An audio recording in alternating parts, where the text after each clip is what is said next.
दोस्तों छठ एकमात्र पर्व है जिसमें हम लोग प्रकृति को धन्यवाद करते हैं, प्रकृति की आराधना करते हैं और उसमें दो सबसे महत्वपूर्ण चीज जो सूर्य देव है हमारे और जो जल है दोनों जीवन के लिए बहुत जरूरी है। तो उनका धन्यवाद भी करते हैं और उनसे खुशहाल और स्वस्थ जीवन की कामना भी करते हैं। लेकिन अगर आप चाहते हैं कि आपकी इच्छाएं इस छठ में पूरी हो, चाहे आने वाले छठ में पूरी हो, तो जो गलतियां, बहुत ही भयानक गलतियां आप कर रहे हैं, चाहे वो हर छठ मनाने वाला कर रहा है, उसको अगर आप करना छोड़ देंगे तो पक्का आपकी सारी इच्छाएं पूरी होगी। नहीं तो आप समझिए कि अपने पैर पे कुल्हाड़ी मारने वाला काम आप खुद कर रहे हैं, अपने छठ को खुद ही खराब कर रहे हो। क्या गलती कर रहे हो? ये गलती शुरू हो जाती है, पहले तो आपको बता दूं कि जो छठ है अब सिर्फ उत्तर प्रदेश और बिहार का पर्व नहीं रह गया है, अब ये ग्लोबल पर्व हो गया है। पूरी दुनिया में लाखों लोग मनाते हैं, लाखों लोग प्रकृति का नमन करते हैं और उनसे अपनी इच्छाओं की कामना करते हैं। लेकिन गलती बहुत बड़ी सब लोग कर रहे हैं एक लाइन से। अब कुछ लोग एक्सेप्शन है तो अलग बात है, लेकिन सब लोग एक लाइन से। गलती शुरू हो जाती है नहा खा के दिन से, मतलब नहा के खाने का जो प्रोसेस होता है उस दिन से। ठीक है, लोग नदी में नहाने जाते हैं और भाग्यशाली लोग को गंगा में नहाने का नसीब होता है, तो नदी में नहाने जाते हैं और उस दिन क्या करते हैं, वो साबुन से नहाते हैं, सर्फ से उसी नदी में कपड़ा भी धोते हैं।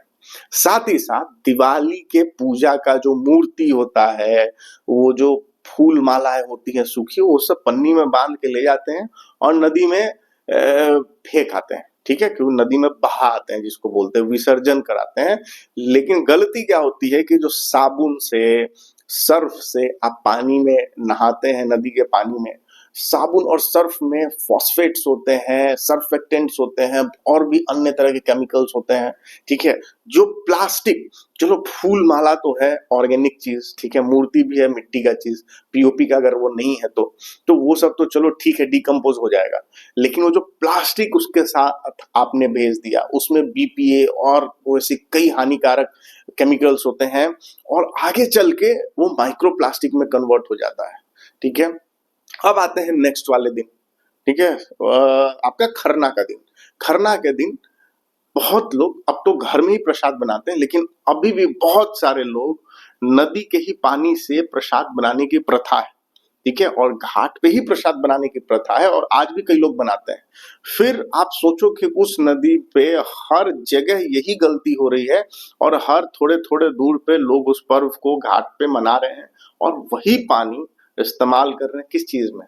अपने प्रसाद को बनाने में। अगले दिन फिर जब अर्घ देने की बारी आती है शाम में, ठीक, शाम में क्या करते हैं? प्रसाद ले जाते हैं, अगरबत्ती, पटाखे, ठीक है, धूप बत्ती, सब कुछ है ना, मोहम्मद वगैरह जो भी है सब ले जाते हैं पॉलीथीन में। ठीक, अब तो क्या पैकेट वाला दूध भी ले जाते हैं। ठीक है, और सबका पॉलीथीन क्या करता है, चाहे वो जितना भी मैंने चीज बताया, पटाखे से लेके प्रसाद तक का जितना भी पैकेट होता है पॉलीथीन ही मोस्टली होता है, उसको क्या करते हैं? वहां पे ही घाट पे फेंक कर चले आते हैं। फिर अगले दिन सुबह जब अर्घ देने जाते हैं फिर यही गलती करते हैं।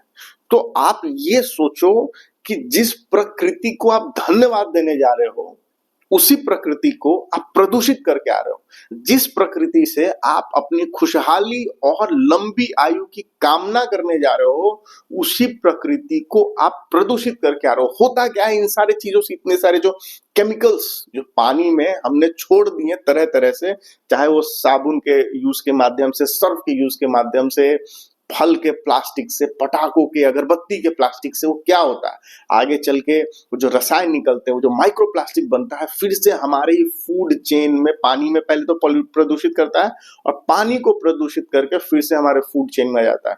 और सिर्फ नदी प्रदूषित नहीं होती है, हर नदी आपको पता है कि समुद्र में जाके मिलती है, तो समुद्र भी प्रदूषित हो जाती है और हर जगह से वो सब कुछ हमारे फूड चेन में शामिल हो जाता है और फिर हमारे बॉडी में आ जाता है। अंततः क्या होता है, नुकसान किसे होता है? और बीमारियां भी छोटी मोटी नहीं दोस्तों, बीमारियां भी ऐसी ऐसी है ना, इनफर्टिलिटी, ठीक है, जिसको बांझपन बोलते हैं, रिप्रोडक्टिव हेल्थ जो है वो आपका खराब होता है, बच्चों का डेवलपमेंटल डिले, डेवलपमेंटल डिसऑर्डर। ठीक है, तो बच्चों की लंबी आयु की कामना करने जा रहे हो और पानी में जहर छोड़ के आ रहे हो उन्हीं बच्चों के लिए। साथ ही साथ आपको skin problem, lungs problem, cancer, तरह तरह के, है ना, डाइजेस्टिव इश्यूज, आप जो बीमारी सोच लो, सारी बीमारी हम लोग खुद ही अपने लिए छोड़ के आते हैं उसी प्रकृति में जिस प्रकृति से हम लोग लंबी आयु की कामना करने गए थे। तो ये कितनी बड़ी गलती कर रहे हैं, इससे कभी हमारा छठ का जो मनोकामना है वो कभी पूर्ण नहीं होगा। क्यों? क्योंकि हम लोग जो छठ मनाने जा रहे हैं तो वो नदियों को प्रदूषित करके आ रहे हैं, जिस नदी से हम लोग अर्घ देते हैं, ठीक है, जिस नदी में खड़े होकर हम लोग अर्घ देते हैं, जिस नदी को हम लोग, जिस जल को हम लोग धन्यवाद करते हैं। तो ऐसी गलती ना करें।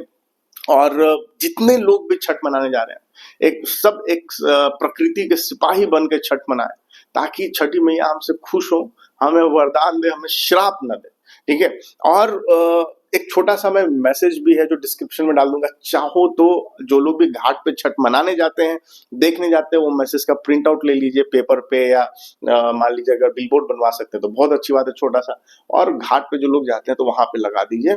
और छोटी सी आपका प्रयास है, बहुत अवेयरनेस फैलाएगा, और ये जो इतनी बड़ी भूल हो रही, इतनी बड़ी जो चूक हो रही है ना, उसको होने से रोकेगा।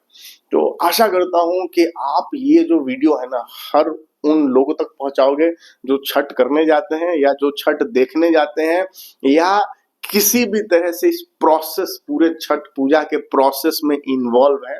उस सब तक ये वीडियो पहुंचना चाहिए, ताकि ये गलती को हम लोग जड़ से ही खत्म कर सके और हर लेवल पे रोक सके। तो उम्मीद करता हूं कि आप लोग इसको सीरियसली लेंगे और इस वीडियो को हर जगह शेयर करेंगे, ठीक है। इस छठ से पहले ये वीडियो हर जगह, हर लोगों तक पहुंच जाना चाहिए, ताकि सब लोग अवेयर हो जाए। मैं भी कोशिश कर रहा हूं कि जहां तक हो सके घाट पे कैंपेन करूं, और अगर हो पाया सक्सेसफुल तो उस कैंपेन का फोटो भी डालूंगा।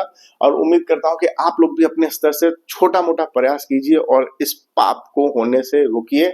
आप सबको छठ पूजा की ढेर सारी शुभकामनाएं। जय हिंद।